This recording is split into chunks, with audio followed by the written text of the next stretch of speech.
back. A dialogue over race relations, of course, growing in the country. In the past week, 2 black men were shot and killed by police officers. Then officers were ambushed by a sniper at a Black Lives Matter protest. The violence has prompted people of all ethnicities and backgrounds to take a stand and speak out against deadly crimes. Who are we? One. What do we want? Equality. We all bleed the same. There's no difference. We're all pink on the inside. You do not have to be black or African American to be outraged. So I wanted to stand by them for this movement, to let the world know that we come in peace. Well, the big question is, how do we accomplish that peace? How do we bring people on all sides together? Joining us now is Roxanne McCoy, the president of the Las Vegas chapter of the NAACP.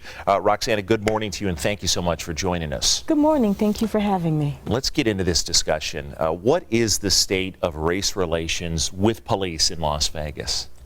In Las Vegas, I think the relationship is very, very good.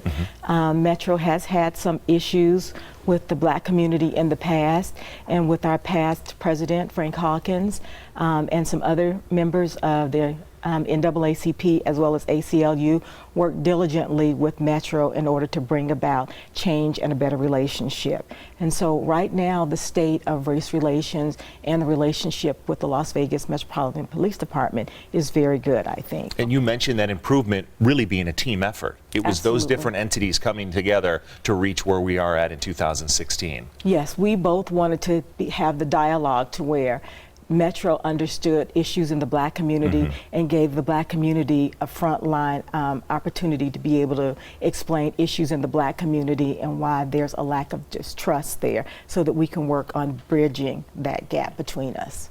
And you talk about bridging the gap. So moving forward, what else would you like to see from the community, from our sheriff? From the community, I'll start there first. It's just working together more with the organizations that are partnering with Metro, spend more time understanding Metro and allowing Metro to understand us better, the open dialogue.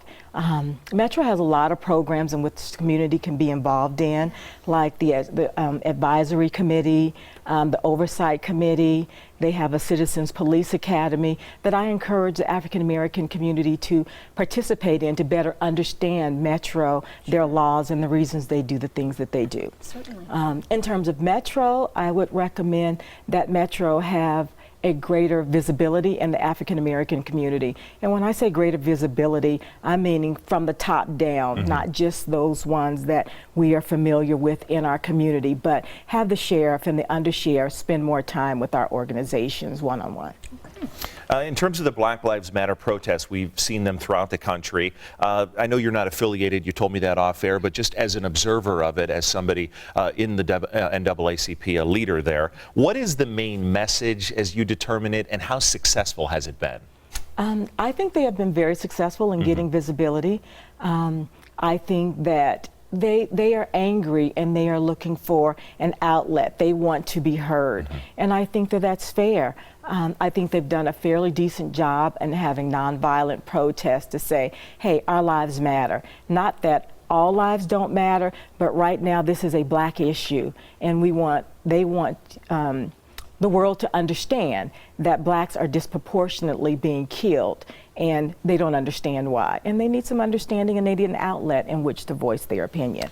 You talk about understanding, you talk about an outlet and the community effort getting together. That's why you cited success earlier. I want to point out NAACP has a general membership meeting this Saturday morning at Doolittle Community Center at 11:30 a.m. But it's not just for those in NAACP. You invite everyone to continue this conversation. Correct. All our meetings are just for everyone. It's for the community to come together to discuss issues that are plaguing our community. But this meeting specifically is focusing on the race relations that are taking place, or the lack thereof, and what we can do as a community to come together, let our voices be heard, work on a plan of action so that we can succinctly go about accomplishing those goals and making better relationships for our city. Quickly, you've seen the improvement in our community. Can we see the same thing in the entire country? Absolutely. There has to be a willingness and an openness.